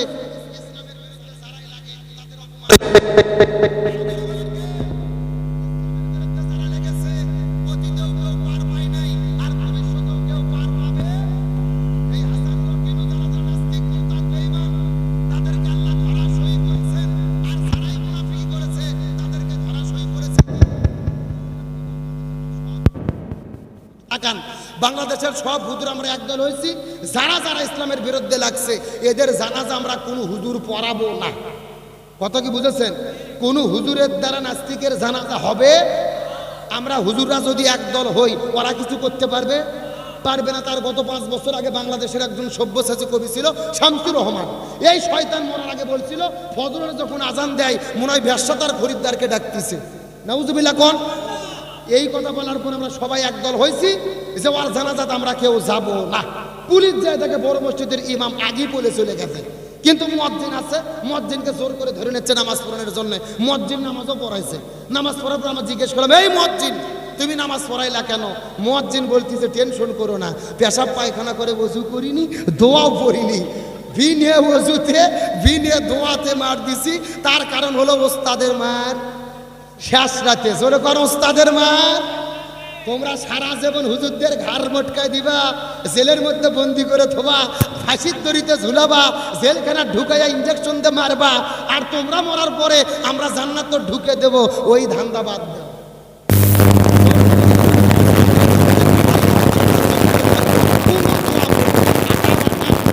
কথাগণ ঠিক কিনা? গলা মার দেবো প্রকাশে, আর মার দেবো গোপনে। কথাগণ ঠিক কিনা? ইসলাম বিদ্বেষীদের কোন জায়গা বাংলার মাটিতে হবে? আলোচনা চলছে চলছে। কারা কারা চলবে হাত উঠান তো দেখে। লিল্লাহে তাকবীর। আজকের মাহফিল চলছে চলবে।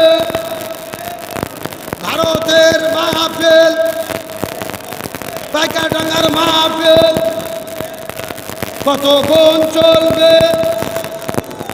সারা রাত। কেরাটাকে হুজুর মারা বাঁচতে দিন। আমার ভাইরা আলোচনা যেহেতু শুরু করেছি, আর মিনিট 10 টাইম কি দেওয়া যাবে? হ্যাঁ জোরে বলেন, দেওয়া যাবে। তবে আমাকে কথা দিতে হবে, কোনো ওঠাউঠি করা যাবে। যে যেখানে উঠবে তার হাত ধরে বসে দেবেন। দেখেছেন তো ইনশাল্লাহ? তাহলে চিৎকার করে বলেন, খাদিজা রাদিয়াল্লাহু তাআলা মৃত্যুর আগে কয়টা ওসিয়ত করেছেন?